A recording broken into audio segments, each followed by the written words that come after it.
अस्सलाम वालेकुम गाइस, कैसे हैं आप लोग? क्या हाल चाल है? Okay, so this is a video very much requested कि भाई कंस्ट्रक्शंस बता दें क्या क्या आनी है और कितनी आनी है. So I am going to do a few questions from past papers. और कंस्ट्रक्शंस में ना आप दो ही चीज़ें रह गई हुई हैं कि आपको पता होना चाहिए कि एक शेप कैसे बनेगी अगर हम उसकी लेंथ आपको बता देते हैं. और दूसरी चीज़ ये रह गई हुई है कि आपको ट्रांसफॉर्मेशन के अंदर परपेंडिकुलर बाइसेक्टर आना चाहिए लाइन ऑफ रिफ्लेक्शन निकालने के लिए भी और angle of rotation centre of rotation निकालने के लिए भी. अच्छा, सबसे पहले स्टार्ट करते हैं ये वाला question. This is specimen paper 2025 और 02B इसका नंबर है. So using a ruler and pair of compasses only, construct a rhombus with length 6 centimeter and a diagonal of length 9.5. अच्छा, now I always say कि भाई एक दफ़ा ना अपने ब्रेन में इमेजिन कर लो कि एक rhombus बनने लगा है और rhombus की सारी साइड सेम होंगी, ठीक है. सो अगर ये नीचे 6 सेंटीमीटर है तो इसका मतलब ये सारी भी 6 सेंटीमीटर होने वाली हैं. So this is 6 centimeter, this is 6 centimeter. All of them are going to be 6 centimeter. Number 1 पहली बात तो ये होगी. और उन्होंने एक डायगनल बताया हुआ है उसका. The diagonal is 9.5. ठीक हो गया. So this is 9.5 आ गया. यहाँ से ये डायगनल आ गया हमारे पास. अब पहली बात, हमने जब भी डिस्टेंस कवर करना है वो हमेशा कंपास से कवर करना है, ठीक है. सो अगर मुझे एक पॉइंट से अब नेम कर लेते हैं इनको, फॉर एग्जाम्पल ए, बी, सी और डी. अब अगर मैंने ए से बी तक जाना है तो दैट इज 6 सेंटीमीटर, ठीक है. तो this is 6 centimetre right now, ठीक है. So this one is 6 centimetre, ठीक है. और आप स्केल से भी मेजर कर सकते हो. उन्होंने कहा था कि हमने 6 सेंटीमीटर मार्क किया हुआ है, तो मैं अगर स्केल से मेजर करता हूं तो ये देखें एग्जैक्टली 6 सेंटीमीटर है मेरे स्केल के ऊपर भी. अब मैंने B से C तक जो जाना है दैट डिस्टेंस है 6 सेंटीमीटर. तो बेटे B से C तक का जो डिस्टेंस होगा that is going to be 6 centimetre. तो मैं एक आर्क ड्रॉ कर दूंगा. Now this is A, this is B और B से जो C है वो 6 सेंटीमीटर दूर है, तो ये 6 सेंटीमीटर की एक आर्क हमने ड्रॉ कर दी. So this is 6 centimetre from B. तो इस लाइन के ऊपर कहीं पे भी C हो सकता है. अच्छा, अब हम C के लिए एक और जगह देखते हैं. अगर मैंने A से C देखना है तो वो 9.5 सेंटीमीटर दूर है. सो मैं क्या करूंगा, मैं अपना स्केल ओपन करूंगा, स्केल के ऊपर सॉरी कंपास ओपन करूंगा और अराउंड 9.5 सेंटीमीटर तक के लिए कंपास को ओपन कर लेंगे हम. सो दिस इज 9.5 सेंटीमीटर एग्जैक्टली, अगर अब आप देख रहे हो तो. अच्छा, सो ये 9.5, अब A से 9.5 सेंटीमीटर दूर चले जाएं. सो दिस इज 9.5 फ्रॉम A. सो अब 9.5 फ्रॉम A लगा लिया. तो हमारा C पॉइंट कहाँ पे होना था, जहां पे 6 सेंटीमीटर फ्रॉम B हो और 9.5 फ्रॉम C हो. तो बेटा दिस इज द पॉइंट जो हमें C मिल गया. This is our C point. अच्छा, अब पहले तो C पॉइंट को प्लॉट कर लेते हैं. अब D पॉइंट को कैसे ट्रेस करेंगे हम? D पॉइंट को हम ऐसे ट्रेस करेंगे कि D पॉइंट के लिए, अब D पॉइंट जो है वो C से भी 6 सेंटीमीटर दूर है और A से भी. सो हम कंपास को वापस 6 सेंटीमीटर के लिए ओपन कर लेंगे. We will open the compass again from 6 centimeters, ठीक है, जो AB की लेंथ थी. और वही आर्क A से भी ड्रॉ कर लेंगे और उतनी ही लेंथ की आर्क हम C से भी ड्रॉ कर लेंगे. और जहां पे ये दोनों मीट करेंगी, क्योंकि ये भी दोनों 6 सेंटीमीटर थे, सो जहां पे ये दोनों मीट करेंगी those will be the point D. और ये हमारे पास हमारी शेप कंप्लीट होगी. मेरा वो C वाला पॉइंट मेरे हाथ से बहुत दूर था तो वो थोड़ा सा गलत लगा हुआ है, ठीक है. तो अब ये सारी की सारी लेंथ 6 सेंटीमीटर हैं और ये जो लेंथ बीच में होगी, अब अगर आप ये वाली देखना चाहोगे तो this length would be, this diagonal is going to be, this is 9.5 centimetre. So basically आपने जब भी डिस्टेंस ट्रेवल करना है ना कंस्ट्रक्शन, तो हमने कंपास से ट्रेवल करना है. सो अगर आई वांटेड टू से 6 सेंटीमीटर अवे फ्रॉम C तो इस आर्क के ऊपर रहेंगे. अगर 6 सेंटीमीटर फ्रॉम A रहना है तो वो भी इस आर्क से रहेंगे. और अगर आपने A से 9.5 सेंटीमीटर दूर जाना था तो C आना था, तो A से 9.5 ओपन करके आप आर्क लगा दोगे. सो this is one of those questions. ये रोम्बस का बड़े जोर शोर से बच्चे पूछ रहे थे क्वेश्चन, तो मैंने कहा मैं आपको ये वाला क्वेश्चन दिखा देता हूँ. एक और क्वेश्चन देखते हैं. ये 4024 का स्पेसिमेन पेपर है नंबर 1 और इसके अंदर ये जून 25 का स्पेसिमेन पेपर है. उन्होंने कहा जी scale drawing is shown above from town A and town B. Scale drawing का मतलब है जो लेंथ यहाँ पे मेजर होंगी वो ठीक होंगी. So 1 centimetre is 5 kilometre. तो पहली बात तो ये कि उन्होंने बोला कि town C lies to east of line A B. अब ईस्ट का मतलब क्या होता है बेटा, ये लाइन है, ये नॉर्थ है, नॉर्थ की इस तरफ ईस्ट है और लेफ्ट साइड पे वेस्ट होगा, लेफ्ट साइड पे जगह ही नहीं है तो राइट साइड पे बनाना है, जो कोई आर्क्स बनानी है उसका मतलब ये है।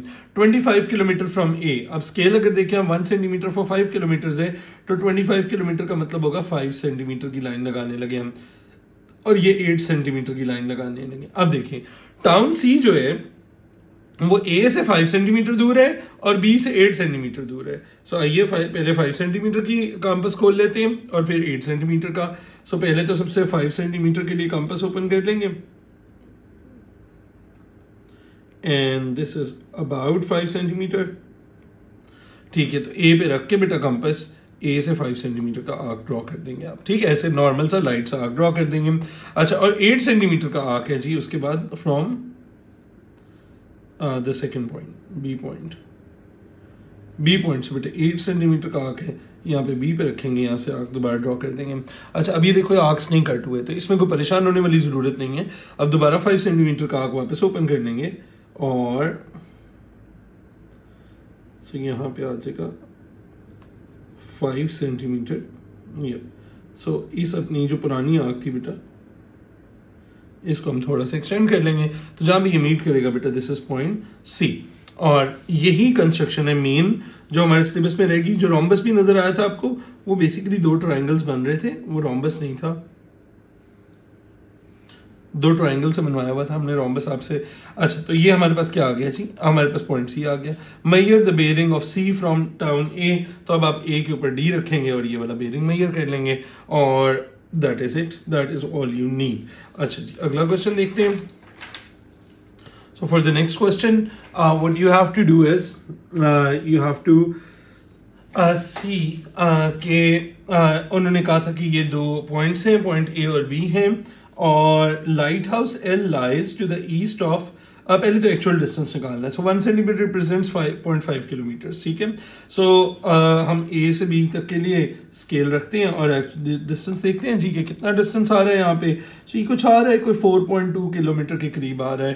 तो बेटा हम कहेंगे कि मैप्स एंड स्केल के ऊपर 1 सेंटीमीटर इज रिप्रेजेंटिंग 0.5 किलोमीटर, तो 4.2 centimetre represents x, cross multiply कर देंगे तो बेटे यहाँ से आ जाएगा 2.1 किलोमीटर। अगेन इसके अंदर एग्जामिनर्स काफ़ी जनरस होते हैं गिविंग रेंज एंड ऑल, फिर भी ध्यान से एक्यूरेटली मेजर कीजिएगा। Light house L lies to the east of boat A and B, A और बी के ईस्ट पे, अगेन ईस्ट इज इस तरफ ना, दिस इज ईस्ट वाली साइड, इस साइड पे लाई करता है और इसका मतलब आपने आर्क्स उधर बनानी है। L is 4.4 kilometre from boat A and 3.3 from boat B. 4.4 का मतलब है 8.8 सेंटीमीटर अगर मैं ऊपर बॉक्सेस बनाऊं तो, और ये है जी 6.6 सेंटीमीटर। ठीक हो गया। सो ए से 4.4 सेंटीमीटर दूर जाने वाले हम, सो ए से 0 पे रखते हैं और 4.4 सेंटीमीटर के लिए कंपास ओपन कर देते हैं। सो ए से 4.4 से 8.8 जाना था, आई एम सो सॉरी, ए से बेटा 8.8 सेंटीमीटर हम दूर जाने वाले हैं। So from A I am going to make an arc on the east side 8.8 centimetre की, और बी से बेटा हम 6.6 जाने वाले हैं। सो बी से बेटा हम 6.6 के ऊपर ले आते हैं ये वाला point. So this point is around 6.6, तो बी से पॉइंट बेटा जी जो है वो 6.6 पे ड्रॉ कर देंगे। तो ये जहाँ पे दोनों पॉइंट्स मीट करेंगे this is the position of label the position L, तो ये वाली पोजीशन लेबल हो गई हमारे पास। This very easy, very straightforward, इसके अंदर कोई बहुत ज़्यादा कोई स्ट्रेटेजिक मसला नहीं होता है। ठीक है, मैं जानबूझ के लेटेस्ट पेपर्स के कर रहा हूँ ताकि आप लोगों को रेलेवेंस रहे कि वो अच्छा ये काम हो रहा होता है। लीजिए, in the triangle P Q R, Q से आर तक इज 10 सेंटीमीटर एंड पी से आर तक इज 11 सेंटीमीटर। अब हमने ट्राइंगल ड्रॉ करनी है, देखिएगा क्यू से आर तक इज 10। अब सो डिस्टेंस जब भी ट्रेवल करना है वो आपने हमेशा कंपास से ट्रेवल करना है। सो क्यू से आर तक इज 10, ये देखिए मैंने 10 का डिस्टेंस ओपन किया। अब मैं क्यू से खड़ा होके आर ढूंढूंगा तो वो 10 सेंटीमीटर दूर होगा, कहीं पे यहाँ पे कहीं पे होगा। अच्छा, और उसके लिए अगर पी से आर ढूंढना है तो दैट वुड बी 11, तो और कंपास ओपन कर लेते हैं। सो पी से बेटे आर तक ढूंढना है तो हम पी से यहाँ से शुरू करेंगे और ये आर तक के लिए ये और कंपास डेवलप यहाँ पे हम लगा लेंगे। This is your point R. ठीक है, और हमने ट्राइंगल पी क्यू आर ढूंढनी है, तो अब हम पूरी की पूरी लाइंस बना देंगे। ध्यान रखना अगर उन्होंने ट्राइंगल कही हो तो ट्राइंगल बना के दे के आना उनको, ठीक है, और बेटा जी आपकी ट्राइंगल कंप्लीट हो जाएगी। सो कंस्ट्रक्शंस में ना आपको बहुत कॉम्प्लिकेटेड कंस्ट्रक्शंस रहनी गई। I understand there is a fear associated to it बहुत सारे बच्चों के जहन के अंदर, तो वो बच्चे ऐसे हो रहे होते हैं कि वो सर पता नहीं क्या आ जाएगा, तो ऐसे हो जाता है। अच्छा जी, अब दोबारा देख लेते हैं। ये एक और क्वेश्चन है। अच्छा, ये क्वेश्चन जो है ना ये एंगल्स वाला क्वेश्चन है, तो इसलिए ना मैं ये डी वाला क्वेश्चन है। Let me just quickly get my protractor and हम प्रोट्रैक्टर से देखेंगे फिर कि हम क्या काम करना चाहते हैं। Okay, here is our protractor, brand new, अभी अभी खोला है बट बहुत गंदा हुआ है, पता नहीं यार क्यों, I don't know why is it so smudgy and all. अच्छा जी, find by measurement the actual distance between A and B. अच्छा बेटे, ए और बी के लिए आप लिखेंगे स्केल रखेंगे और स्केल रख के मेजर कर लेंगे कि डिस्टेंस क्या आ रहा है। कुछ 5.7 टाइप आ रहा है, तो आप बोलेंगे कि देखो सर इसमें हमारे पास मैं आपसे एक्चुअल गिवन और फाइंड लगा देते हैं, ठीक है, मैं आपसे एक्चुअल गिवन और फाइंड। बेटे मैप्स के अंदर हमारे पास आ जाएगा स्केल गिवन है हमें बेटा 1 सेंटीमीटर is 30 meter और AB was, how much was AB? 5 point something था, so I think this is 5.6 या 5.7 और यहाँ x लगा देंगे, क्रॉस मल्टीप्लाई कर देंगे, x will be 5.6 multiply with 30, जो भी आंसर आएगा वो हम आंसर फाइनल आंसर स्पेस में लिख देंगे। नॉट, मुझे पता नहीं है कौन सा कैलकुलेटर, नॉन कैलकुलेटर या दूसरा, खैर anyways I am going to use calculator, perks of being teacher. 168 और इसके अंदर भी अगेन रेंज दी होगी, 168 मीटर्स में आंसर आ जाएगा। Find the bearing of B from A. अच्छा, अब ए पे खड़े हूँ और यहाँ पे कंपास प्रोजेक्टर रखे हैं ना, और बेटे ये एंगल हमने फाइंड करना है। So this angle is coming somewhere around 125. So this angle is 125. This is the bearing of B from A, 125 आ जाएगा। अच्छा, अब नेक्स्ट बात करते हैं। The third ship is positioned at C. C is on the bearing of 164 from A and 252 from B. अच्छा, अब पहली बात तो A से तो 164 ड्रॉ कर लेते हैं ना। A तो यहाँ पे रखेंगे कंपास, हम यहाँ पे कंपास रखा और 164 बेटा जी यहाँ पे आ रहा है। सो दिस इज 164 फ्रॉम ए। सो ए से बेटा मैंने ये 164 का एंगल ड्रॉ कर लिया। So this is the bearing of 164 from A. इसके ऊपर यहाँ पे कहीं पे लाइन है। ऑलराइट, अच्छा, और दूसरी बात ये है कि उन्होंने कहा कि 252 है जी फ्रॉम बी। तो बेटे अब बी के ऊपर चलते हैं, तो बी पे अब 252, अब देखना जरा थोड़ा अक्लमंदी करनी है। सो मेरे पास तो डी है 180 की। सो अगर मैं 180 तो 252 का एंगल मैं कैसे बनाऊंगा, मैं क्या करूंगा, यहाँ पे स्केल रख के स्ट्रेट लाइन नीचे ड्रॉ कर दूंगा। दैट मीन्स यहाँ से यहाँ तक एंगल कितना हो गया, 180 तो ये हो गया। अब 252 में से 180 माइनस कर दो, 252 में से 180 माइनस कर दो, तो बाकी बच गया 252 में से माइनस कर दो 180, तो बाकी कितना बच गया बेटे, 72 बन गया। तो अब 72 डिग्री और मेजर करना है, तो अब मैं बी के ऊपर कंपास रखूंगा। 180 हो चुका हुआ है मेरा एंगल ऑलरेडी ड्रॉ, और स्ट्रेट लाइन से अब मैंने 252 करना है, तो बाकी 72 और मुझे ढूंढना है। So somewhere over here is 72, so this is 72 मोर। तो मैं यहाँ पे लाइन लगा दूंगा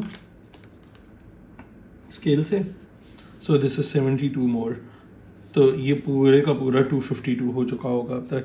अब जहां भी ये दोनों मीट कर रहे हैं बेटा, this is the position of C, क्योंकि उसका बेरिंग उस टाइम पे 252 फ्रॉम बी है और ए से ये है, तो जो डी से काम करने वाले हैं वो ये हैं। सो अगर आपने कभी भी एंगल मूव करना है तो वो आपने प्रोट्रैक्टर से करना है, और जब आपने कभी भी डिस्टेंस मूव करना है तो वो आपने हमेशा कंपास से करना है। इसके अंदर कॉम्प्लिकेशन नहीं आएगी। रोम्बस वाले क्वेश्चन का सबने शोर मचाया हुआ था, वो मैंने सबसे पहला वाला करवा दिया है। एक दफा बैठ के इन्हीं क्वेश्चन को खुद हाथ से भी कर लीजिए तो आपके लिए आसान हो जाएगा। जो कंस्ट्रक्शन हैं ट्रांसफॉर्मेशन की, वो मैंने अलग से वीडियो अपलोड की हुई है, उसको अलग से देख लें, वो भी बिल्कुल सिर्फ कंस्ट्रक्शन हैं, ट्रांसफॉर्मेशन ओरिएंटेड है। ठीक है, चलिए, I think this will solve a lot of your problems and I will see you इंशाल्लाह इन द इवनिंग, और कल के पेपर के लिए इंशाल्लाह आप लोगों को एक दफा दोबारा भी ब्रीफ कर दूंगा। ठीक है बच्चों, अल्लाह हाफिज।